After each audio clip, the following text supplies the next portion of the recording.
Welcome to today's episode of Group Therapy Podcast. Today, we have coming out of Knoxville, Tennessee, the owner, operator, CEO of TPW Wrestling, or TP. I guess that's redundant because TPW says Total Professional Wrestling. Wrestling is what I just said.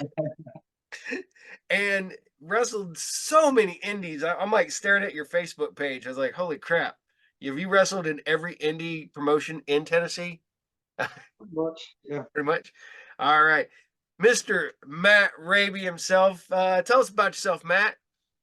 I've probably been wrestling about 14 years now. And then it started out as like it was a favor to my cousin Hack or whatever. He wanted us to do like one little show so he can have like a little match, whatever. So we done one little deal and we like dubbed it Live Pro Wrestling, and like it kind of after we done that one off event, people like, when you coming back? So it kind of took off from there. So I just created my own. Oh, Been yeah. going ever since. So, and for those who do not know, you're connected with Hack. Hack's been on the show a bunch of times. I like to consider Hack a friend, even though we've only hung out once in real person. And we're gonna be hanging out again in June. He's coming up here for MyCon and stuff like that. So, and he's also the one who keeps telling me that I have to have a wrestling match, and me and him are supposed to have a match. I guess he goes, I was like, I have like this much training. I got friends that are wrestlers, and I got some martial arts background, but like that much. So he's like, we can do a street fight, make it look good that way. So I'm like, all right, if you can walk me through it, we're fine. So Matt, when we were talking before I started recording, there's some wrestlers who want to keep it 100% in kayfabe. Others like, hell with it, shoot, let's go with it. You told me we're going to shoot, we're going to shoot. Okay, we're going to let's shoot, bud. All right. So, Already. because you're not staying in character, but I guess you can in a bit. But when did you get, you got started, but who trained you to wrestle? To be honest, there's like a couple. Like I went to a couple indie shows or whatever, and I hung out after the show, and I got with a couple of the local guys, and I got with them for a little bit, and I probably done it with them for like a few months. But I could tell that like it was me more interested in being training and them actually training me, so I kind of left them. And then throughout the time, like I found this other guy, and like I can't really say he taught me everything I know now, but like he pretty much taught me the basics. And like we didn't have no ring or nothing. Like we came over his house, and like we learned how to take bumps on the ground and all that. And then his big graduation thing was like you could take a bump on the ground. He's like, if you want to get in the ring, he said, we'll go up to my back patio. And the graduation was you take a body slam or a big bump on the concrete, and if you could take that, then you could get in the ring or whatever. So like I took a lot of hard bumps to actually get to the ring for it. Like So after I go ahead. you were filling your bump card well before you ever Oh, stepped in a yeah, ring. dude. I'm way over the bump limit by now, but but So, yeah, after I got with him or whatever, we done that, and then I actually started like doing a little bit of like matches here and there, and I more or less can give most of my training just to all the guys that I came in contact with, and just I got to work out, and like everybody showed me a little bit of everything, and I had a few friends that actually went and got trained by Dr. Tom Pritchard or whatever, but I'm poor motherfucker, so I couldn't afford to like go to the training thing because like at the time when they was doing their training, I just had a kid and I had to pay rent, pay take care of the kids, so I couldn't afford the training part. But luckily my buddy would go to the training thing, come back, and he would show me everything that they learned that day. So I pretty much got the training they did, so I had to pay for it. see, so that's how you do it, man. You go, okay, we'll just send my friends out to get their asses kicked. And then they'll come back and show me how to get my ass kicked. That's it. So, so what made you want to step into the ring? I mean, ever since I was little, I always been a fan of it. I mean, my fondest memories I can think of is being a little kid, like staring up at the Monday Night Raw TV when it was on like USA back in the day, like on Channel 15 or whatever it was. So like all I can remember is that, and then like there, from that I grew up and I kind of wanted to do basketball. So I played basketball throughout like high school and all that stuff, and I never realized how easy it was to actually get into wrestling until it was like way past the time I should have probably got into wrestling anyway. So I kind of got into that late age or whatever. But oh well. Yeah. Well, I just read an article about a year ago. This guy was for his kid. His kid loved professional wrestling, so this guy decided to learn to become a wrestler. This dude, and he was like older than me. So this dude's like 56, stepping in the ring for the first time. I'm Wow. like, dude, no way. I hurt bad enough the way it is. I didn't Yeah, start bumping. just starting out that age. That's the way. I mean, I probably got into I was probably about 27, 28, something like that when I got into it. So I couldn't imagine because I'm 40 now and I can feel that shit every day. Like it takes its toll on you after a while. Yeah. So, you know, who did you have a wrestler that you were really into when you're doing when you're gotten into wrestling, or were you just like the Attitude Era where you just liked everybody? You know. See, like I was actually before the attitude came. So Okay. The like new the generation. yeah, I remember all that stuff like back in the '80s and Hogan, uh, King Kong Bundy, and all of them guys. So I kind of grew up with them. Then when the Attitude Era came in, I'm like, oh man, this is awesome. What really got me into it was like I liked wrestling, but then like staying up late at night, like on a Friday night or whatever, I came across like ECW stuff like Oh that when it yeah. came in like 4 o'clock in the morning. And I seen a guy like Sabu and Rob Van Dam, and after that, dude, I was hooked. Like Oh yeah. Sabu and Rob Van Dam, and then like from like the bigger leagues is like probably like Razor Ramon, like his attitude and the way he talked, like he's a bad guy, but he was still like a popular guy. You know what I mean? Like I like stuff like that. See, I'm not gonna lie. I thought for sure you'd be an NWA, WCW guy, given the fact that you're from Tennessee area, because it's like the borderline. Tennessee and below is WCW, NWA, Georgia Championship Wrestling. You go above like get into Kentucky, Ohio, all that. You start getting into WWE WWF territory back then. So yeah, As a kid, I watched wrestling all the time, and then as I grew up into the business, whatever, I kind of go back to like the old NWA, WCW, and like I mm, respect all that, and then I study stuff from them now. But catching my eye was probably like the crazy dives and flips and stuff like that, just hurting yourself to hurt your opponent or whatever. Like the WCW, the ECW stuff. Yeah, holy crap. So FMW also, like the King of Death matches and stuff like that from Japan. Did like yep. after I seen that, did I was Were you like me, get that like fifth, generation VHS tape of the King of the Death oh, matches? trading? Yes, sir. Did I used to Yes. go over? Oh I've my been god. to the place at the store, come back, dub them, take it back, and then I have my own copy. And yeah, I was all about take trading for people. Okay, cool. Because so many people don't get tape trading now. I was like, that's what I did back in the day. We had guys that, ironically enough, I would do tape trading with Ox Baker Oh, because heck yeah. yeah, because I'd run into him all the time in Detroit at Motor City Concert. Like twice a year, I'd get a bunch of stuff accumulated. I'd take it up there and I'd swap it out with him, and then I'd bring stuff back out. That's it, yeah. And because he was part of big time wrestling up there, because that was Sheik's territory in Detroit, and my little hometown where I'm at right now was the southernmost tip of the Sheik's territory. Big time wrestling was right Pretty here in cool. Pickla. So, and then finding WECW and finding Sabu and all them people later, and I was like, man, this is the best stuff ever. Well, like a lot of the new generation of people that like they had the internet to go off of, so they can watch whatever the hell they want to. Back Oh in the yeah, day, we could only watch what we could find. yeah. Well, So anything wrestling related, even like I remember I had tapes of the stuff where they had the round system where they went in there and wrestled for a little bit and they took a break because it was like in the round and like so I anything wrestling I could find like I would watch. yeah. Well, what was crazy was there was some channel, because I lived out in the country at this time. We got it on the antenna, and I want to say it was either out of Fort Wayne or Lima, but like, was it Friday or Saturday nights, late night? You got wrestling, just wrestling. It's all it was for like an hour block in the middle of the night. You got wrestling, and sometimes it was black and white. Sometimes it was in like luchadors in Spanish with no subtitles, no dubbing. It was just wrestling, and I had so much of that stuff recorded.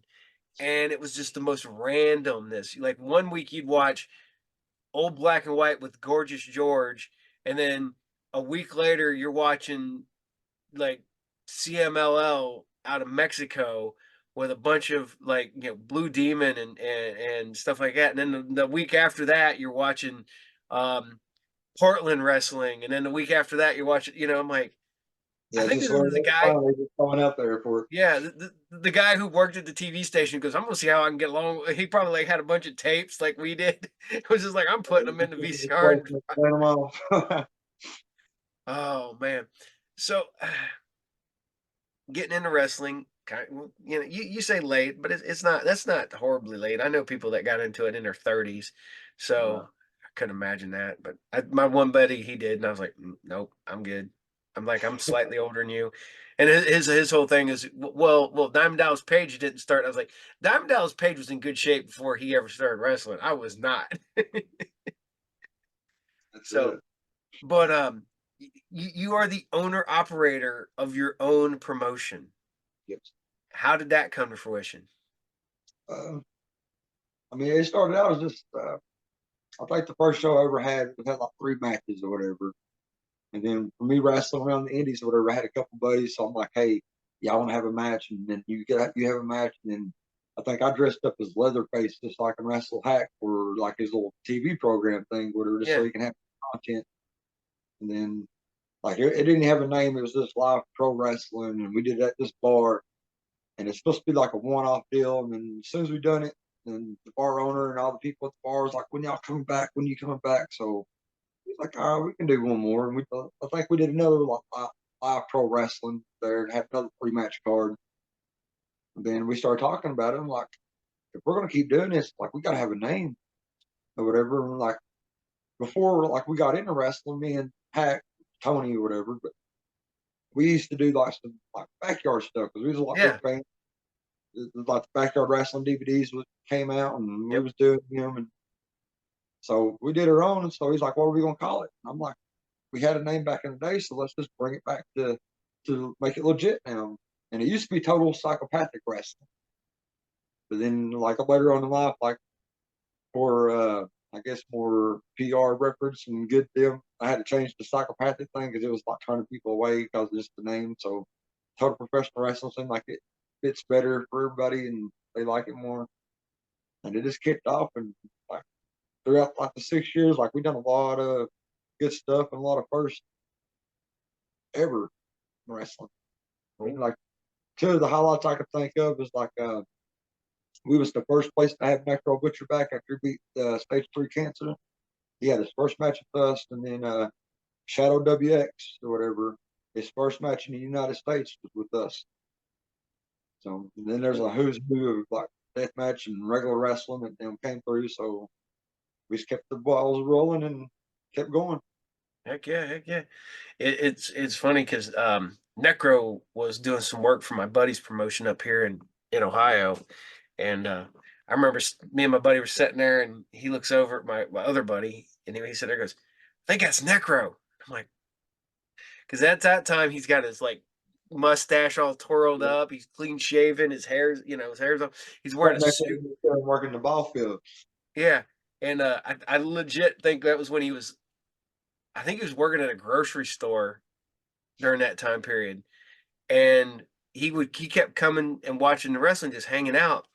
And finally, they're like, "Hey, you want to put some matches together?" And he's like, "Yeah." And they started putting matches together, and they started paying him. And next thing you know, Necro Butcher was at like every show, and you're just like, "Okay, hey man," you're like, it got weird just seeing him there all the time. Like no lie though, Necro, you look at him like his appearance deceives him, but he is very, very intelligent and he knows what he's talking about. He is very, very smart man. Oh yeah, definitely, 100%. He's very, but yeah, he's a trip when you're because like I said, I'm used to. I didn't know much about him outside of what I'd seen on the VH on the videos and stuff like that. And all of a sudden, you're just Crazy. hanging out with him. You're just like, oh, hey, how's it going? Yeah. um, so you've been able to get all these good. Who is the most like the one that you really were impressed by that you were able to bring in? Somebody just You know, blew you away. to be honest, Necro is probably one of them. Just so, like you said, I grew up watching all the tape Hmm. and seeing Necro and all the craziness, and just having him come in and not only just like me being a fan, but more or less like I can say like he's my friend now. Like that's pretty cool to me. But the one that got me is like me and like TC, like we watched all these things, and like we had the like when we was teenagers, like we was like Juggalo group and all that Hmm. stuff. Like probably Briar Wellington. Just out of nowhere, like because we watched him all the time, then I was like, I can't hurt. So I hit him up on there. Then as soon as I hit him up, I'm like he's so cool and everything. So that was like the big like yeah to me, whatever. Like just bringing him in was like so awesome. Warrior's a trip, man. I met him through my one buddy because we go up to Michigan to see wrestling where he's promoting up there, and Horse, we're hanging out and I'm literally talking to Tony on the phone, and I'm talking and Briar comes over and I'm like, hey, hold on a second, I gotta hand. But he is so hated when he steps out onto the floor and into the ring. yes. And then you walk behind the curtain or you walk out in the parking lot and he's just the chillest dude. Everybody's hanging out with him. Oh yeah, he's so nice and humble and like Yeah. generally good dude. It, it, Generally good. it's great when you can be that heel and get that much heat because they legit hate him in the ring. As soon as you walk outside, completely different dude. It's all chill, and you're just like, that's wrestling right there, man. That's See, a whole what's funny nother. is like when I first got him in here, like he used to playing like Richie Boy gimmick and Yeah. get heat and stuff. But the first time I brought him in, it's like I had these two guys. They was like, I mean, they was probably like a year or two in the business or whatever, but they still kind of newer. And they was my bad guys. They was like the little bad guy tag team I had. And I'm by myself, so I needed a partner. So I got Briar to come down to be my partner. And like the first time he was ever in Tennessee or whatever, like you would never knew that he was a bad guy. Like he was able to flip the script and was able to get the people behind him and all that stuff. And me and him went out there and got the super big pop, and it was like it was really good. So, so have you always been the a face, or have you been flip flop back and forth face heel? I kind of flip flop back and forth, but now it's kind of like where I did the face so much or whatever, and kind of built my name up a little bit. Like it is so hard to be a heel now. Like I swear, like I tried a couple of different times. I'm like, all right, like we need to change or whatever. It's like I'll switch up and I'll be the bad guy or whatever. So I went out there and I attacked one of the good guys. He had a valet with just his wife. And I was like, if I beat him up, they're not really going to care. But if she gets in the ring and I do a move to her or whatever, like, oh man, I'm going to be hated for being a woman beater and all that. So we did a little segment and then she jumped in there and I didn't beat her up. And I gave her like a pile driver. As soon as I jumped up, they was cheering. I'm like, oh my God, this ain't going to work. This ain't going to work.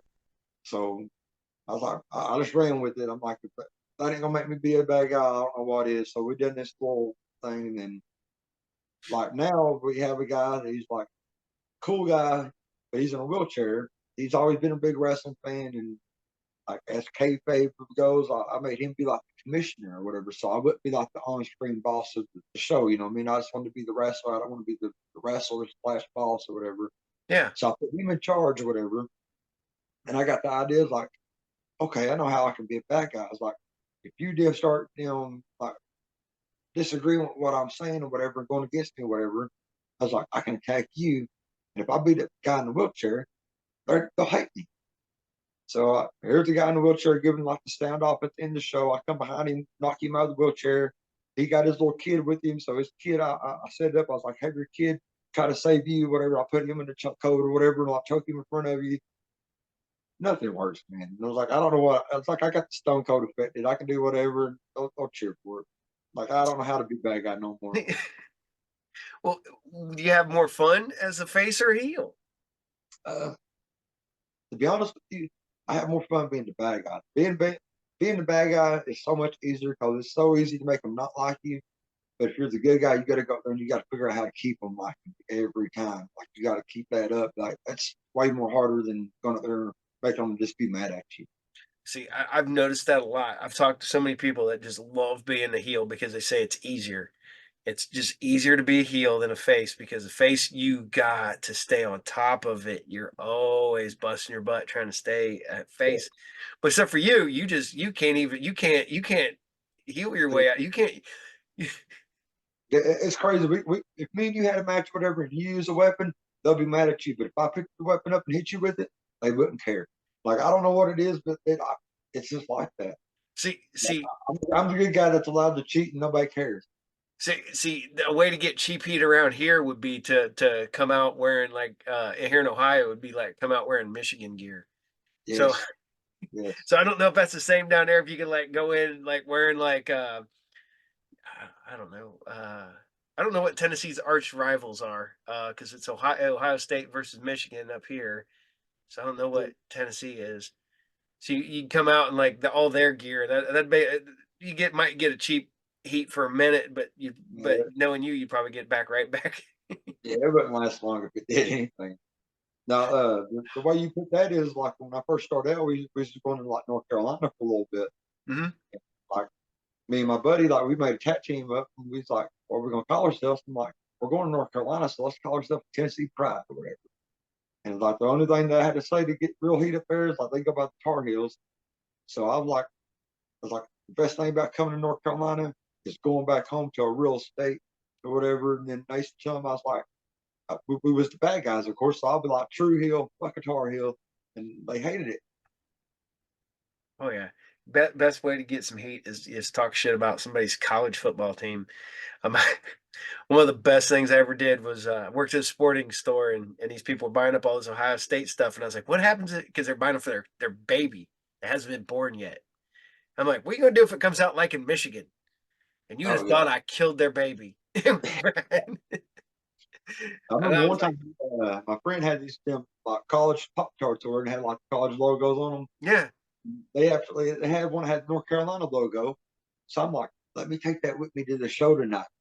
So I took that Pop Tart with me, and I got it up there, and I held it up for everybody to see where it had North Carolina thing. I punched it, and then as I punched it, I turned around. There was like there's a couple big girls in the crowd, so I started throwing pieces to them in the crowd. I'm like, I know you're hungry, so I throw it to them or whatever. And I turn back around, and I see the Pop Tart whiz by my fucking head. I'm like, it was too easy. You know? And like I said, I would love that. I think being a heel would be like the best ever. Just to be able to be just the reverse of myself probably, because I'm Right. I'm a pretty chill dude and people tend to like me. So, but I guess people also hate me. But I'd love to just dive I mean, right into that. it was like you come through that curtain, or whatever. It's like flipping a switch or whatever. You go to a whole new persona, a whole new attitude or whatever. Then as soon as you walk back in the back, it's like back to normal. You know what I So, mean? So it's just a big front or whatever. When well, then it's no longer whatever, and I guess people just realize how I was, whatever. Like I guess that's how I couldn't be a bad guy because they see me out. And, like I go, I'd be at work or go to lunch, and somebody's like, "Hey, hey," and like I get recognized all the damn time, and everybody just wants to talk to me. So it don't matter if I'm bad guy, good guy. Like it's just cool to them to see the wrestling. no, yeah. So you still got a shoot job? Oh You have a yeah, yeah. yeah. Uh, Gotta have a shoot job. gotta Like have a shoot wrestling, job. unless you make it big, wrestling don't pay you shit No. basically. So you gotta have something to pay bills. So many people don't realize they think that they're going to go into wrestling and be out running around and making tons of money. Oh And no, I was like, if you get lucky and you get one of the big contracts, but even them big contracts, you think you're wrestling in WWE and all that stuff. I was just reading or just saw a thing the other day that Super Crazy had to quit wrestling for WWE back in the day because he couldn't afford to work for him. yeah. Yeah. I'll trips back and forth to Mexico to make the Mhm. dates time. Like it adds up. Oh yeah. He's like, well, it's $500 a show. I was like, yeah. He goes, even if you work, 6 shows a week, okay, that's 3 grand. But you also got to fly back and forth to Mexico, or you got to get your hotel rooms, you got to get your car, you got to do all that shit. Time So, you get it, you probably got 120 bucks in your wallet. You damn poor like as you was. well, the one horror story I got was uh one dude I know, Ron Mathis. He got a job working a CZW show with Moxley back in the day. They drive all the way over to Jersey, do the show, and then DJ Hyde tried to not pay him or give him like $20 Oh for yeah, it's drive. obvious. gate was low, or there's always some type of excuse for. Oh yeah. Oh, we didn't get enough people. We didn't do this. What was it? I always used to joke around because we were trying to bring wrestling here to town, and I'd always send a thing to of all people CM Punk, and I'm like, I'll give you a hot dog and a handshake if you come over here and wrestle for us. I've heard those horror stories too, where they get out there and Yeah. go away there, and So, they're like, "What'd you get?" We got a unfortunately, hot that's the dog. thing, especially when you first start out, man. You're like, if you can get the hot dog, you're like you get the handshake most of the time, no hot dog. Oh man, it was. We were at my buddy's promotion down in Dayton, and at the end of the night, they were like giving away the hot dogs, and so I legitimately ran over there, grabbed up all the hot dogs, and went to all the low guys that were on the card and handed everyone. a hot dog. I'm not even working. I'm not doing anything for this promotion, but you guys need a hot dog. Hell yeah, they probably appreciative too. They're like, what do I owe you? It's like nothing, man. I think I paid $1 a hot dog. So I was like, I gave them all hot dogs. So I was like, here you guys go, have a hot dog. It's like you have a handshake too. I don't know. At They're least like, you are you a can, at promoter? I'm least like, nope. So, oh man. So do you have any horror stories of people that you've worked with that you will never work with again? oh man, there's actually this one, and like to me, like regardless if you're good or you're bad or whatever, you gotta respect wrestling regardless or whatever. And this guy, like he thought just because he bought some, like somebody was selling some old gear they had, and he bought that gear, and he never tried to get training and no try to do nothing, but he just showed up thinking, oh, like, oh, he's a wrestler, he's a wrestler. And I kept telling him like days, like you got to damn be serious, at least try to do better or whatever. And it got to the point where like it's bad to say, like I was, you don't never try to go out there and initially hurt somebody. Mm-hmm. But like that guy was the exception. Like I hit my breaking point, so I'm like, if you're not going to respect this, I'm going to take you fuck away from him. So we had this match or whatever, and I told him in the back, I was like, because he's wanting to them like, what are we doing? What are we doing? I was like, the only thing I'm gonna do is break your fucking neck. Like I don't care. Like good luck to you. You know, I wouldn't talk to him. So we go out there and I do this move to him, and I pretty much drop him on top of his head, knock him out, or whatever.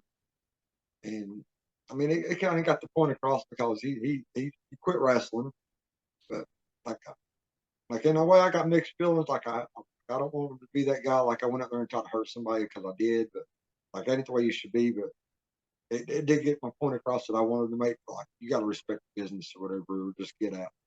Well, it's very old school because I mean, you hear about that. Them guys, if they don't take that shit serious, them old guys would step in there and knock the shit out of them and See, teach like them. when I broke in, there was like it was the same way. I was the new guy, so like the people that was there before me, they didn't want me there, No. and like they would like give me the shit end of the deal. I barely get very little in the match. They beat the shit out of me during the match or whatever, and I took it because I thought that's what you're supposed to do or whatever. And I had to like go through all that time and gain that respect from the peers, the people before me, to then be accepted into the business. And just to see people just buy gear and show up is just like a big spit in your face to them. The shit you had to go through to them get where you are. Mhm. I mean, it's not nobody's granted it. Like wrestling's for everybody, but not everybody's for wrestling. No. And you got to No. respect it or get out. Well, I've seen so many of these, backyard guys and I mean, there's some really good death match guys, not knocking death matches. Right. But there's guys out there that you just look at them, you're like, the only reason you're even here is that you can take a light bulb to the head. You Oh know, yeah, you can't wrestle for shit. You can't stand. You really can't good. finish a move. You you're take a beating. That's about the only thing you can do. That's it. And you're like, is it worth it? But oh man, what was really bad is that you get the like I said, you get the backyard guys who wrestled their friends time and time and time and time and time again. They got repetitive and got pretty good at it. When they actually have to step into the ring with a real wrestler or something like that, it's a completely different monster at that point. And Exactly. You mhm. think you know so much till you get there and then you realize you don't know jack shit. Oh yeah. Like, I was one of them guys at first because we showed up. We thought we was cock of the walk, and when we started actually getting into the ring with all these other guys, we was like, "Oh shit! Like we need to step back and like reevaluate this and how to go about it." Started kicking the people's brains and like getting the I guess the veterans of our time at that time, we would then get with them and like set up times to go wrestle and like meet up in the ring and like they would work out with us in the ring. So like we earned that respect by them actually trying to better ourselves up. But like you said, a lot of these guys they show up thinking they watched SmackDown versus Raw or played the game over a few times and they're good to go and they have no psychology, no storytelling, and it shows, man. Like you just out there with them doing random shit for just to be doing it, like it sucks. Well, you get a lot of these guys who can go out there and yeah, they can do moves. Yeah, they can take a beating. But they have no storytelling, um, no ring awareness. Um, you know, they just They're just out there. They're just they're taking up there. space. Yeah, They don't they. work the crowd. They don't do them interact with people. Nothing. They're just there. Oh yeah, And and then number one, I think they do so good. Them they don't see the picture that everybody else sees, and they don't understand the concept, and oh yeah, they don't take criticism for nothing. God oh yeah, forbid you give them criticism because it's the worst thing in the world to happen. Somebody criticize them. oh yeah. Well, it's that's another thing is that you used to hear these stories that you know if you went up and asked the old guys, what'd you think of my match? What'd you think of my match? And you listen to what they said. But now you get these guys who are like they just walk to the back, change. They don't interact with any of the older guys in the locker room. They don't ask if they can improve. They don't ask if they can do anything, and you can tell.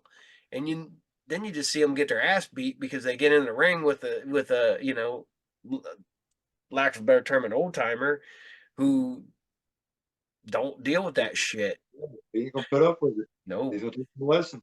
Oh yeah. And if you're and in this in wrestling, if you know a seasoned veteran comes up and offers you some free advice, even if you don't use it, at least listen to it. Yeah, And you gotta at least, like you said, you gotta at least be respectful and hear him out or whatever. oh Like yeah, yeah. you gotta pay dues and then listen to the guys that before you, regardless if you believe it or not. You gotta be respectful for the people that paved the way for you there. Oh yeah. Well, it's what was it? I was shit. Somebody was telling me that they went to this match and he goes, the new boys out there didn't help put up the ring. They didn't help put up chairs. He goes, you couldn't find them. And he goes, and then the match starts, and he goes, all the guys who'd been there, all the guys who had helped set everything up were pissed and just literally kicked the crap out of this guy. Oh yeah, Yeah. because And I got a few guys that them I help like I train them out a little bit, them help them get better and all that shit. And I tell them like the way you them pay it forward is like you go out there and you set the ring up, tear it down, you clean up, you them if you're not wrestling, you're working security, you're going to be a runner. You got to pay dues somehow. Like you got to you got to show you want to be here. yep. And sometimes you're gonna lay on the back and look at the lights because that's what's gonna happen for a while. Sometimes you may not be fully trained, but here's this mask. I need you to put it on there, and you're gonna go up there and take a few bumps for this guy, and he's just gonna toss you the fuck around and use damn cell like death, or he's gonna actually kill you. You know what I mean? Like, so here you go. Here's your chance. Oh yeah. So do you since now that you have your own promotion and stuff like that, do you train people or do you got somebody training them or do you pick them from bring people in? What do you do? Actually, like I bring them in, and like me, like I have like me and a couple other guys that damn I trust that damn been around just about as long as I do. Like Mhm.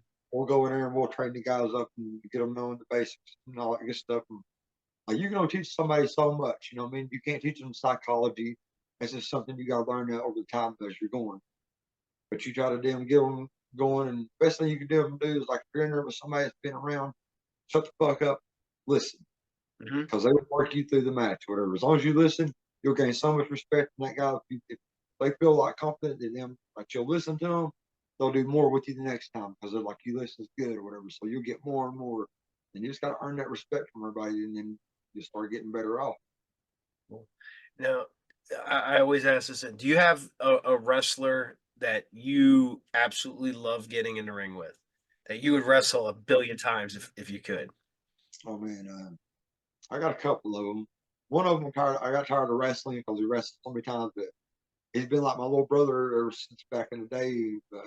Christian Ramsey's one of them, and another guy would be like the Cadillac Cowboy. Like I can get in the ring with one of them two, and like the chemistry's there. You don't have to talk or nothing. You just like so long. You just know the motions, like each other's move set, so it just flows and it's easy to work. Stuff like that. Now, do you have you got somebody that you've wrestled, maybe not in your own, but like out in the like I said, 100 freaking indie promotions you've wrestled in? Do you have somebody you would never step in a ring with again? You don't have to say names, but you just Yeah, there's a few of them, but okay. I wouldn't step in the ring with them. But if I did, like it'd probably like you said, like I don't like them, so like I ain't gonna do nothing to kill them, but it's gonna be a rough night probably because everything I'm doing, I'm gonna lay it in on.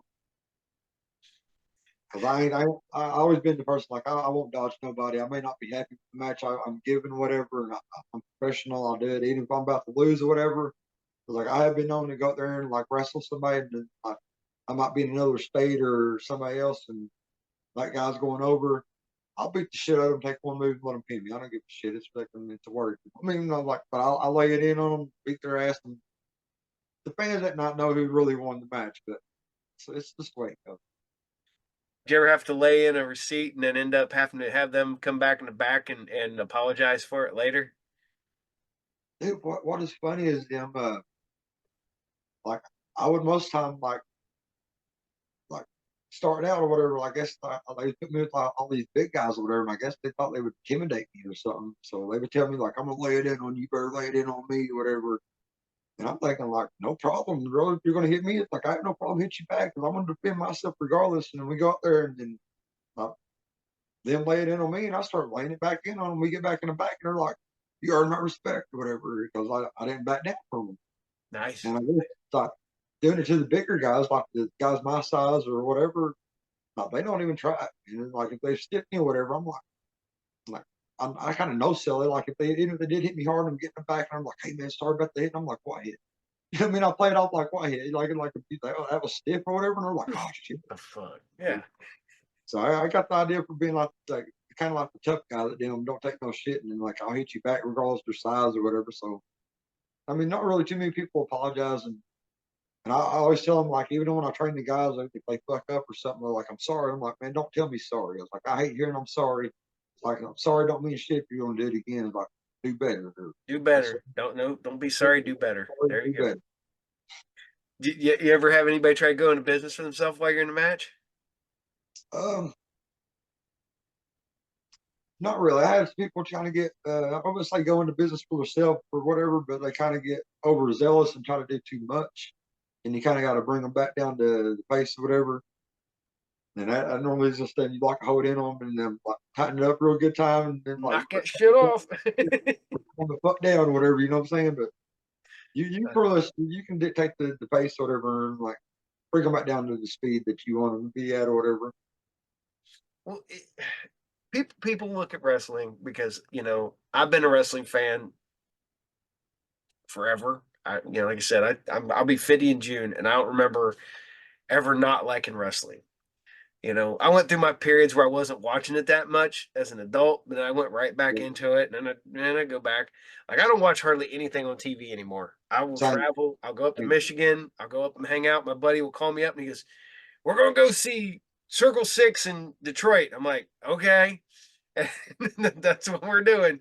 We're gonna go Totally see Horror Slam. So we head up besides this. like WrestleMania or Royal Rumble or like the bigger pay per views, that's about the only thing I'd watch. That's only because I go hang out with my buddies and we just all put it on TV or whatever. But as far as like Monday, Fridays, I don't watch none of that shit on TV. I mean, the greatest thing I got was probably the IWTV app or whatever. And I watch all the indie things because like me, that's where they're trying. You know what I mean? WWE, there's out there like they're there. You know what I mean? They're doing what they're told. But Mm-hmm. the lower guys like in the indies, like H2O and like you said, Circle Six and places Yep. like that, that's where you see the best matches, in my Oh, opinion. holy crap! I've seen matches, and you're just like, these guys got to be dead. And them guys are just you walk back in the back, dudes just hanging out, chilling, Yeah. smoking. Yeah. Same as like me running promotion, my own promotion, doing the deathmatch stuff. People like I see like a little bit of blood in their head. I'm like, oh man, I'm like that ain't shit. I seen people walking the back look like they just came out with like the crime scene, them back half dead, like them back covered in blood, have leaking out of the head. They're walking around and still asking for a lighter for a cigarette or something. You know what I Oh, mean? yeah. Like nothing's wrong with them. Oh, I was joking around with Gigi Jacobs a while back because we were at a show with him. He literally this gash like that fucking wide, like that long on his arm, and it's Oh, bleeding all over hell and back. And I was like, "Did you ever get that shit taken care of?" Because yeah, but too late.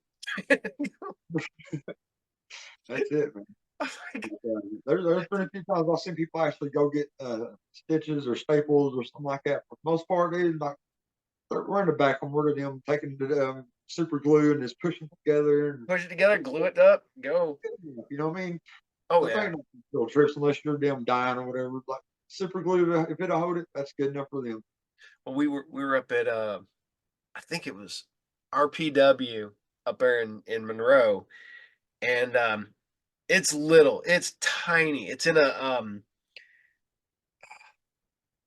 was it like a little tiny like VFW hall or something like that? It's really small.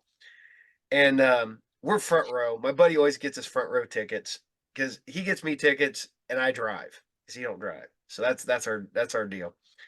And Satu, you know who Satu is? Yeah, I had him down a Yeah. few times, man. He looks at him and goes, watch that guy. He goes, it bleeds like it's his job. He's will get it on you. And he just walks by. It doesn't touch me, nothing. And I look down and I got blood on me. I'm like, the hell? I guess such a gent story for you is I was booking John Wayne Murdoch for my Yeah. show. And Sawtooth Gin happened to be the one that drove me down to the show. He wasn't booked or nothing. He just drove Murdoch down to the show. Yep. Well, somebody couldn't make it, and Sawtooth was there. So Murdoch's like, "Hey man," he's like, "My boy here damn wrestle." So he's like, "All right." So I put him with Brad Cash, and like you said, dude, like Sawtooth, like he's a bleeder. Yes, Like he is. Holy he, shit. he has no problem getting some colors, and like he bled everywhere. And after that, dude, like I brought him down numerous times, and Sawtooth's a good guy, man. I love him to death. No, super friendly dude. We Yeah. were Well, you know, you see Satu or whatever, you hear him talk to you, and like his voice does not match his body frame at all. Like he's so soft spoken. oh no, he's chill. He's well even Murdoch, he's just a really super chill dude too. And you're just He's like, how very the hell nice, very nice. yeah, it's like how the hell do you get from point A to point B? And then finding out I was like, man, I was like, how do you deal with your day job on Monday when you roll back into work? You know? Right? And what was that? I'm trying to find something here. And of course, I'm like digging through this shit in pictures here. Oh, there we go. Boom. Let's see. Joe Wayne. Yeah. And Satu. That's it. Oh yeah. And we were up there one time and same not the same place. We go to this damn, it was like a Polish gym community center up in Browntown, Michigan. And we're there. We're at the show. It was a train wreck from the moment it started. The ring didn't show up till like halfway through the event. So they had a it was supposed to be a no rope barbed wire death match. By the time it was all said and done, it was a no ring barbed wire death match. Uh, and we're there. I know I'm kind of friends with a acquaintance. I'm a decent acquaintance with the Mother Endless. The her shoot version, not her work. But and we're sitting there. She's having this match with Lindsay Snow with these other two guys, and I'm still setting. I'm like the only person still setting, and they chuck this dude at me, and he lands in my lap, and he gets up, and I am soaked from mid thigh to mid calf through with blood. This dude was just bleeding everywhere. And we're coming back from Michigan, so we'd already stopped at the dispensary on whatever.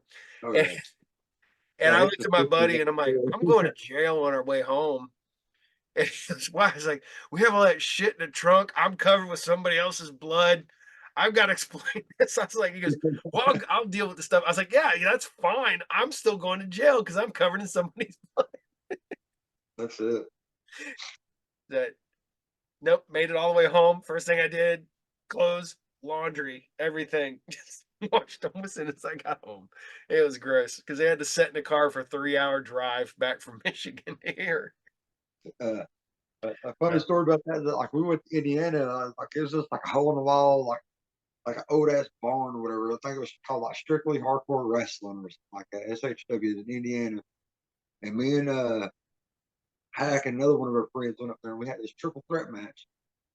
And like it was like probably like 7 hour drive there. We was trying to drive back. So as soon as the match was over, like we didn't worry about changing out or nothing. We just got in the car, left, and we got blood all over us. And we were like, we're hungry. So we stopped at this damn Waffle House in fucking Kentucky. And like all three of us in this little ass bathroom, we're trying to use the sink to get blood off her face and all that shit. And like I guess we looked like fucking murder scene or something because we sat down, we ordered food, and that was the fastest service I ever had in the Waffle House. As soon as they set the food down, another person came down, set the check right behind us. So they wanted us the fuck out of there. Yeah. yeah, Hack told me about that. That's funny. We were talking about that. But so you do much death match still, or you out of that? Well, to be honest with you, like we started out wrestling, and I was wrestling for a little bit, but I was always a big fan of the deathmatch stuff. So, like, I would do a lot of the deathmatch stuff myself, and then my buddies, they's like, "Dude, you know how to wrestle?" I was like, "Why are you doing all this damn crazy stuff?" They're like, "Why don't you wrestle? Like, you're good at wrestling." So I quit wrestling, or I quit doing death matches for a little bit. I started wrestling, and then lo and behold, the damn two people that told me not to do death matches started doing death matches. So I'm like, "What the hell? Yep, y'all wanted my fucking spot." So I looked at it. So, but it's all good. I mean, I don't do them as much now because like bleeding and all that shit. Like I feel like I done my part of it. Like I don't need nothing to prove. Like I did the barbed wire trampolines and shit like that. Got my scars. So I'm good. I mean, every once in a while I might damn dabble in it again, and I do like some death matches, not like everybody else does. But I'll still have a couple every once in a while. For the most part, Well, I'm we're gonna still talk about it. like a gimmick match because I'm like I still can't damn stop. Like every once in a while, you got to get up there and you got to bleed for the people. It's like it's just something in your blood. You got to get it out every once in a while. Well, it's funny because we were watching some death matches up at the shop one day, and everybody's like, "Oh, is that fake? What? Those are fake light tubes." I'm like, "Dude, those are not fake light tubes. They're No, not." I was like, "They will slice you open in a heartbeat." And I was like, he goes, "Why is that guy stomping on them?" I was like, "Because if you don't stomp on that glass, because the referee, he's watching the referee's feet, and the referee was walking around smashing the glass with his right. foot and then kicking it out of the ring." And he goes, "What?" I was like, "Man," I was like, "Those end of the light tubes will cookie cutter you, man. I'm just like, I was like, take a big chunk out of you." I was like, one of them almost killed David Arquette. One of them almost killed Nick Gage. Um, Okay, hood foot when he took the one to the arm or whatever. yeah, the like right here, wasn't it? Like right, Yeah. yeah, Bigfoot, yeah. That's who it Then was. God, I could Gary not got that remember big the other day hole. who the hell that was. Yeah, it was big. And I was like, yeah, and we watched the because I was showing people Shane Mercer. You ever dealt with Shane? I ain't had the pleasure of booking him yet, but I do watch him though. He's a monster. He's a Strong, dude. beast. And how that dude is not picked up by any bigger promotion because he's just a, but I mean, I get he's not very tall, but he's just fucking intense. And He's a tight dude. He's got some strength to him. yeah, watching him pick them big old dudes up and just slam them back down and doing some. But we were watching him versus Escobar, and I was there, and it was funny because I'm like sitting there because I'm like, that's me, and my buddy was sitting there go, and this is me filming that guy filming me, so you can see it. So I've got my camera. I was like, that's this my angle, that's his angle. But he breaks the flower pot and he goes, "Oh," he goes, "Why would you? Why? What's he doing that for?" I was like, "Cause, dude, man, terracotta flower pot will slice you open in a heartbeat. It's like a Oh yeah. razor." And he's like, well, what do they do?" And I have to explain. They come in most of the time. They sweep out the ring. They got to come in. Um, do you guys spray like your ring to to kill the shit between matches, or you just wait? most time like we just sweep everything out. You know, at the end of the show, like it's them take them Clorox wipes, you wipe everything down, try to sanitize it, them good Yep. for the next time. But in between shows, you know, that's to sweep the debris out, and out comes the next. Yep.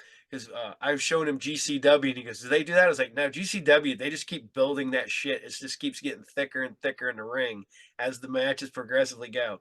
And he goes, "How bad?" And there's literally a picture of me and my buddy, and the ring's behind us, and you see like this much of that stuff just piled everywhere. And he's like, "What is that?" I was like, "That's glass, and probably thumbtacks, screws." Like the best thing, like if you want to see like the things is like it's like after you sweep all the ring out for all the matches, whatever, you tear the ring down, you got like tarps down there, all the debris from the whole night on the tarp. Like you'd be surprised how much down, like you said, there's like inch or two of glass that's down everywhere. Well, did you guys ever get over to IWA over in over in Indiana? Yes, I've been there a couple of times. Yeah, we Uh, went. First time I ever met Necro Butcher or whatever. And, we Uh, was outside hanging out, and it was like we left here. It was like 75 degrees, damn sunny, nice and warm. We get to fucking IWA, it's down 5 inches of snow. We have no jackets, no nothing. We're like, what the hell? And we're outside with Necro. And he's outside with the damn baseball jersey and open toe sandals on, standing in shorts. And we're like freezing to death. And he's out there, like, no problem. We're smoking his joint and shit. And it's all good. And then I remember we was all sitting there. It's probably me, him, Sortsy, a few other guys. And like we're standing there trying to hang out by the door. And here comes Ian Rotten comes out yelling at us, what the fuck are y'all doing? He's like, the whole goddamn building smells like this shit. So we all had to like scatter out and shit because he's all pissed off at us. It was a good time though. we, the one time we went up there and they opened up the under because they didn't move the ring because that was when they had it in the old grocery store, Right. and they just flipped open it up and it's got like 2 foot of debris, Yeah, they just push it under more, just keep pushing it under. and that was the day after the infamous flaming dick spot that basically got him shut down. Oh yeah, dude. Mm. Wow, dude, I felt bad for over JJ that I saw that and I'm like, man, he's burned his shit off or whatever. I thought his shit was gone. Oh, Like that it's was bad. it there's shady shit going on over there. You could kind of tell, but it's bad because what we always joke around with the you're a promoter and a wrestler, so you've dealt with it on both sides of dealing with because everybody assumes a promoter is shady. Do you deal with that? Um, yeah, I mean, like you said, like being the wrestler before I was a promoter, I had to deal with all the hell, like you said, the shadiness where they didn't want to pay, where they Mm-hmm. didn't tell you something when you get there, they want to change the word on you. Mm-hmm. So I try not to be that way. If I give you a guarantee that you'll get this, even if I got to come out of my wallet in the night, like I'll pay you your money. You know what I mean? Because I don't want to be that guy because I dealt with that shit myself. So I mean, I think that's why I got the good relationship with everybody because everybody That's knows that good. if I give them my word, it's going to happen. You know what I mean? I don't Nice. dick around and all that shit. So I Because learned a lot from the shadiness about stuff on how not to be. oh yeah. Well, it's I can kind of compare my business to that business. I own a comic book store, video game store. I buy sell stuff.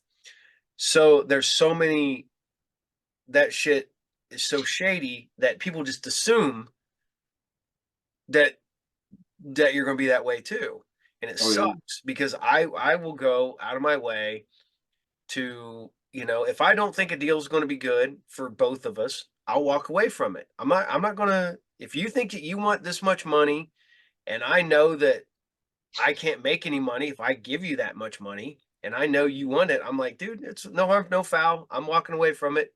We're not going to be able to make a deal. I'm not going to try. Um, there's like shady stuff people do with like if you trade something in, they'll put it behind the counter and put it like behind them. So it kind of subconsciously people will think, well, it's off the table now. I guess I got to take what I want. And I always make sure until the guy signs the paperwork stating that it's mine. I'm one of the ones that sure you can always back out. I'm always one of them ones that's like, yeah, make sure you can. So I try to stay, you know, north of shady. Uh but it is Well, hard, and because that's how you get good businesses. Once they Mhm. realize, okay, you're not trying to fuck them around, they'll work with you more often, and they'll them because like they deal with that shit on the regular, damn traveling around with all these other people. So they come to you, they're going to damn try to damn work you on to get how much they can. Mhm. And like as long as you're honest with them and be like, hey man, I can't do this or I can't do that. Like they'll reason with you to the point. And nobody's hard to damn really work with at all on certain things. Like, Okay. but they all understand as long as you're damn upfront with them, they're upfront with you. I mean, Yep. you just got to clear them up that you're not there to fuck them over. You're just you want them to be part of your event, and they'll work with you a lot of times. So Like people like Murdoch and Satu and Hoodfoot, Swartzy, Randy, and even Mickey, like all of them, like so easy to work with. So easy to work. I I met when I first met Randy, I was like looking down at her. I'm like, how the hell are you taking that kind of beating? It was her versus Mickey Knuckles, and oh man, that had one of the hardest scenes I think I've seen in a match, and it wasn't even that bad. Um, they took a sheet of shower glass, which should break pretty easy, but Right. it's curved shower glass, and it's not wanting to break because they keep hitting it the wrong way. Instead of doing the downside, so when it hits, it would kind of flex and break. They keep trying to do it the other way, and everybody's like, "Fuck that glass! Stop hitting her!" The whole crowd was trying to get them to stop because it was becoming horrible, See, and nothing was really happening, but them hitting each other with this stupid plate of glass that was not breaking. my actual shoot job is I install glass or whatever. So like, tempered glass will break and blow up in a million fucking pieces. But the edges are what's damn actually the most vulnerable. Like, you hit the edge, it'll blow up easy as hell. Yeah, But it can take a good little whack in the middle of it. Like you said, if you don't get it the damn bow or flex, it don't break. nope, So man. it can duck your head a few times if you're trying to hit each other with it. So yeah, I think I know that match you're talking about. I think I watched that one. Yeah, It's we're, pretty, we're pretty cool. You hear no damn, all you hear is boom, boom, because this is yep. bouncing off the head. And we're just, and that was when, because Mickey's got the fucked up back anyways. They're wailing on her with this sheet of glass over her back and it's not breaking. And she just grabs it and throws it and like, stop hitting me with a fuck. Oh yeah. But oh man, but yeah, like I said, there's wrestlers out there that you're just like, man, you're taking a hellacious beating, little girl. Especially Randy, she's tiny. And she's mean. And she's tough though. Oh, she's She tough as shit. earned her nickname, toughest little broad in the business, but she earned that nickname. She's tough. Yeah. That's one person I want to get on this show. I have to talk to Randy one of these days. But That's what I want to have. super cool. Yeah. Do you have somebody that you would love to work with that you haven't worked with yet? I'm actually looking forward to the show I got coming up May 4th or whatever. JJ, like just having him come in or whatever, because everything he does is like viral. And, like he doesn't goes viral doing everything. So and all the stuff he's done, and I never really got to meet him. I know people that damn know him tell me about how he's a good guy or whatever. But just him coming in with the horse slam guys next month or whatever, like I'm really looking forward to meeting him and working with him. Nice, nice. So yeah, it's I like I said, I've dug this, and especially since recently, I've gotten into so much of this indie wrestling, and because it's all about fun. Because you're not doing it for the big paydays because there's no Right. big paydays. You're out there doing it for the love of doing it at this point. That's it. And it's a It's, blast. And it's so fun watching the same people over and over because I go up to Michigan and it's the same people every show, and you can see them just really getting into it, enjoying it. You still got the guys who you just like, oh, this guy, shut the fuck up, go away. Every show, same dude. I'm not gonna say his name because he annoys the fuck out of me every show up in Michigan. actually, we got one or whatever, and like if he's not there, I kind of hate it because like if you go back and look at all our like YouTube content or you see the comments, everybody starts calling the drunk uncle or whatever because he's all time yelling badass motherfucker and shit like that. And, like if he's not there, dude, like it's like kind of like downer for the day. Like oh man, Ricky Powell's not here. You got some of the fans that damn do get on your nerves, But like then you got something like him, but then like he just makes the show so much better by being there. I think every show has that one guy that everybody's annoyed by. Every show is the same guy. Most time it's damn one of the females that damn just yelling some stupid shit that damn gets on your nerves. That's my thing there. Like, most time it's one of the females that damn everybody's like, they shut the fuck up or Oh, whatever. the ones that kill me are the little tiny racist guys who think that they're going to talk shit.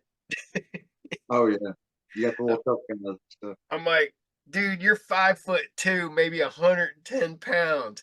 He's 6'6", probably 375. What the fuck do you think you're gonna do?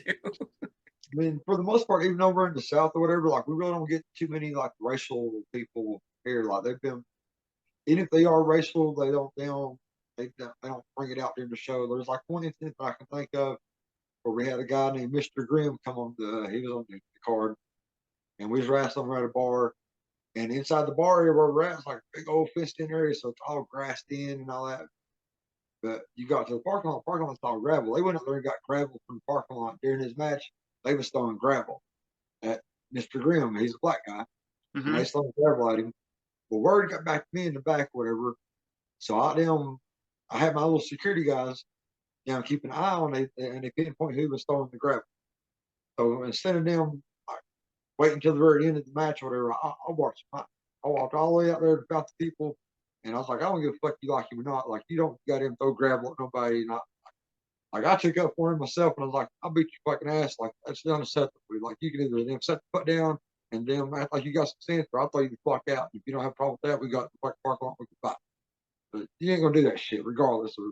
Hell yeah. So you can It's take good to it for it. hear a promoter backing his wrestlers no matter what. That's fucking Exactly, great. yeah. I Exactly. love that. If I brought you in there, I'm not gonna bring you in to damn be ridiculed. Or I mean, some ridicule's all right, but you're not gonna be there to them to look down on you or mistreat you in any fucking way point. You know what I mean? Like Yeah, you can boo you and them all you want, but you're not going to put people down and then belittle them just because you don't like the color of their skin or the way they mhm. are, or anything like that. That's not what it's about.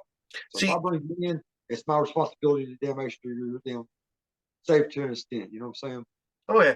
Well, you go to wrestling. If you want to talk shit, you talk shit to the wrestler. Right. That's fine. Don't get don't be racist about it. Don't be, Exactly. yeah. Exactly. I Say remember, yourself. Jesus, WCW at Hair Arena, and this is when uh, freaking Deborah McMichaels was the valet, was hanging out with Jeff Jarrett, but she was still married to Mongo. Right. And everybody is just yelling at him, going, "He's fucking your wife, he's fucking your wife." But yeah, right. See, you can do shit like that, but it would be like, whatever, you don't drop the N bomb in the middle of the thing. Exactly. Yes. Yes. Except for one wrestler. One wrestler was funny as hell to watch him fuck with people, and that's Soul Taker. Oh, dude, I love his gimmick. I hate it. Like I ain't gonna say it online or nothing, but dude, I hate it when they made him change his name or whatever. I'm like, oh my god, it's so great because he's embracing it or whatever. You know what I Oh mean? yeah. Like, dude, that was so great. Oh, he come out and he goes up to this little the ring announcer and he goes, "You tell him my real name," and the guy's like, "Nope, I'm not doing it. Yeah, dude, it's so great. Dude, I love his character to death, Nope, man. nope, That's nope, good, nope. that's good I'm not stuff. saying it." He goes, "No," Good and he's going out to the audience and trying to get people to say his name. And everybody's like, nope, not saying it. yeah, yeah, that's good. Oh shit. So, other than May 4th, what else you got going on? Uh, I mean, we got shows lined up all the way to probably August right now. So like, I Damn. got a few different dates and everything, but more like I really ain't got too much like big things planned. Like I kind of keep some things open a little bit to see my options are in the future. But just having like the everybody from Michigan come down like the invasion angle or whatever, I think that's gonna be pretty. And it Nice. gives like, everybody down here like a fresh group of people to see and stuff like that. Yeah, that's Hopefully, pretty like good. last time we done it, like we done it, we brought them down a few times, and then they took a few of us up the horse slam, and we wrestled up there. So hopefully we can do something like that again. Then we can make a trip up to Michigan and hang out. Good times. Hell yeah. Because I'm not gonna lie, it's easier for me to go up to Michigan than it is for me to go to Tennessee. Tennessee's And, 5 hours, Michigan's 2.5.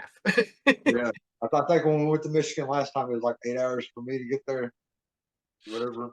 Yeah, because we go up to I go up to Browntown, Monroeville, Detroit.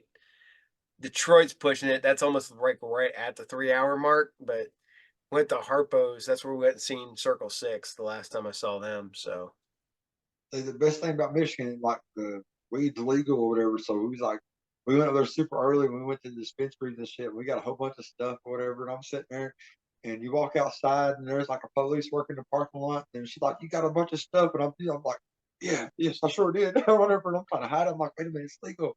I look, I heard the damn police officer got a fucking vape pen hanging off her vest and shit. So I'm like, "Man, this is kind of cool." Then we oh, get it to does throw you. Holy crap! we're at Uh, the venue, like right across the street, the police station, and we're outside this damn smoking like nothing. uh, Like, oh my god, dude, it's like it's yeah, great. that's like going to we go to wrestling, man. Everybody's just standing outside smoking. You know, you're None of us hiding behind the dark or hiding behind the building in the dark nope. trying to cave and shit. Like we're just out in the open. Yeah, it's crazy up there. My watching everybody just literally. Well, Swartzy comes out and he's um sponsored by a dispensary now up there, so Yes, he hands out weed when he comes to the ring. his Sorty's so cool. Like we was down, I had him down beforehand, and he had this little damn lunchbox with him or whatever. And he's like, "Hey, brother, you want to do a dab ski?" And I'm like, "Fuck yeah, dude!" So he's opening up this little fucking lunchbox, and we're in the back just damn partying it up, man. It's cool as shit. Me, him, Randy West, and Vicky, like we're See, just damn that's having a what's good time. crazy. This Swartzy and Randy are a couple. That's fucking insane. If you Swartzy, I don't know how the hell he got that character over. That is a goofy ass fucking character. His first character I met him as, he probably wouldn't want me to mention the name of it, but then I always, every time I see him, I give him shit like, when you gonna bring back that Hebrew Hammer character? And he's like, oh no, whatever. Like, he's like, I can't do that no more. I'm like, I hear you, buddy. So do you have a because I always ask this, what was your first gimmick? Oh man, my first gimmick was I always been the rabbit pit bull or whatever. That's been my moniker from the get go, but I didn't want to be my actual name or whatever. So I think I watched the movie Pulp Fiction, and like part where he's like, "I'm gonna call a few guys get medieval on their ass or whatever." I saw I put like the medieval part together. I was like, "I'll be medieval, whatever." But instead of like medieval times, I spelled it as me devil or whatever. But I tried to use that, and then everybody kept on. I was like, "What are you, a knight?" Or I'm like, "No." So they kept putting me with like medieval times there. So I just went, I dropped that shit, and I just used my real name. But that was my first character. But it's actually from Pulp Fiction. It's like I'll get medieval on gas. Get I was gonna medieval be in it. medieval. Tape some pipe toting to get medieval. That's it. Yeah, yeah. Oh So, man, that's great. uh, But, but holy crap. No, it's so much fun. Wrestling, I love it. My wife will sit there, she'll start watching something with me, especially if I'm watching deathmatch. She's like, as soon as she hears like a call whack, she's like, I'm done. I'm out. I'm done. my girlfriend was the total same way. Like she never liked wrestling, never watched it, none of that shit. And she got with me, and then I like you kind of get what you get when you get with the wrestler or whatever. So you got to watch some of it. But she Hell hated that yeah. shit. And then she used So to tell me I was stupid, never going to do anything, never going to do that. It was all dumb. And I finally talked her into coming out to one of my live shows or whatever. And I had Mickey, Randy, and Sarah Ducks or whatever. I had them do like a triple threat match. And she was seeing Mickey. And the first time she seen Mickey, she fell in love with Mickey Knuckles. And Mickey Knuckles turned her to a wrestling fan. And after that day, she been more supportive and all that shit. So Mickey kind of helped me more ways than she knows it. so what advice do you have for people trying to get into the wrestling business?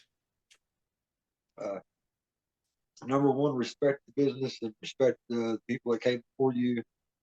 Uh, don't just try to jump in there, buy gear, and get in the ring. Like actually go get training and like until you learn what the hell you're doing, shut the fuck up and listen to everybody else. But I also tell the guys, like, because you got these 20-year-old veteran or 20 plus year veterans that, maybe a veteran, but if you wrestle once a month or whatever for 20 fucking years, what have you really done? You know what I mean? Like, you ain't really done too much shit. So, Nope. just because you got longevity, like time in it, don't mean like you're the actual veteran, because you might be the drizzling shit you've been damn hanging around for 20 years. But I'm like, always be respectful and listen. But if it don't make sense, ask somebody else about it that you trust or whatever. If somebody gives you advice and you don't really trust it, ask somebody else their opinion that you do trust about it. But always be respectful and listen and all that. Okay. 'Cause, I learned It, so much like Jeff Anderson, like Wild Man Jeff Anderson and Tracy Smothers. Like I never actually got trained by them, but being in the ring with them, in the locker rooms with them, and like them telling me stuff in the back and talking to them, like I learned so much just by sitting down and talking to people. You don't have to be in the ring to learn. Like you can learn so much just by being in the back and just have your ears open and your mouth shut. cool. Cool. What advice for finding your character? Oh man, don't be afraid to try new things. Don't be afraid to get out of your comfort zone. Because once you get out of that comfort zone or whatever, don't be afraid to be embarrassed or something like that. Because you never know what's going to stick and what's not going to stick. You just got to keep trying, and eventually, like if something works, run with Cool. it. And I don't be Well, the person. If you get something and it's not working for like the first month or two, keep keep giving it a try. You know what I mean? Like don't, because if you switch up too many different times, nobody's never going to give a shit because you're going to have them so confused on what you are. So you just got to keep just like trial and error. Like just keep trying whatever you can do, and think of something that highlights your positives or whatever that you can actually bring out to the crowd. Like be yourself, but times it by 1,000 or something. yeah, I've always heard "Be Yourself" cranked up to 11. Yeah. The one, but then I heard people like, "Man, my character is nothing like me," and I'm like, "Okay, that goes against what I've learned." But even there, You it's still got to be can be some of yourself, you. a lot, or you can be the total opposite, like what you are in real life. If you want to do something, you can be something total different. You know what I mean? Oh yeah. Like uh, Adrian Street or whatever. Hmm. Wife, he got a wife at the house, but you go out there and he's damn prancing around, you think he's gay or whatever. That's just damn gimmick. It's total opposite in the ring than what he was in real life. I mean, Oh yeah. Well, then it, you got it, to then you had phenomenal.